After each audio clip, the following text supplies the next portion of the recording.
Hi Jerry, good morning. It is a good morning actually. I caught the sun today in the morning. I don't know if you can hear it, but going to keep the volume a little low. And I hope I'm talking legibly.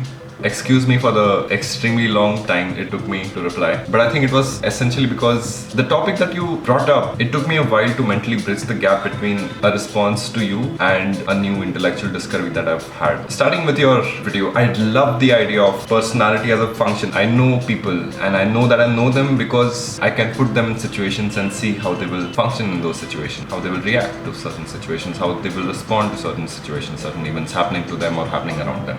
That in a sense is personality as a function. Love that approach. And where does personality come from? I think it comes from everything that you mentioned. It's as simple and as complex as that.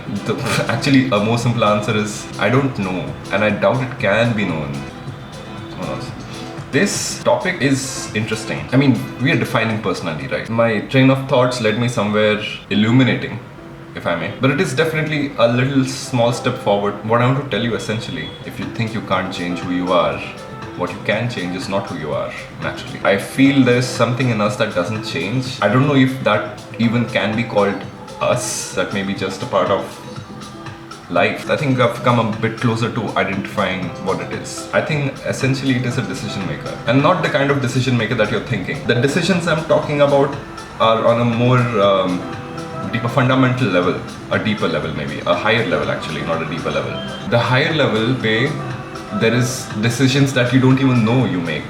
To decide to be in a certain state of mind or a certain state of being, if you simplify the ways you can be, you'll broadly categorize them into two states. Maybe three states actually. A state of limbo, a state of concentration, and a state of free flow, a state of flow state. The faculty in us which decides which state to be in, subconsciously maybe, yes, sure, but sometimes you can also take control of that decision, that I want to be in a flow state, so I'll make arrangements internally and externally to be in that state. These decisions, although very subtle, and they probably happen unknowingly, subconsciously in us, if we identify that decision maker and try to grasp it, understand it, see how it functions or assume its functions, I think that is who we are more fundamentally. Sure, that comes from a lot of nature nurture, but I think a huge part of that is untouched by nature or nurture or our environment or the things we eat, because that decides the things we eat, that decides our environments, that decides what part of our genetic code to execute, what part to suppress, what part to repress, and what part to express. Thinking this way made me realize that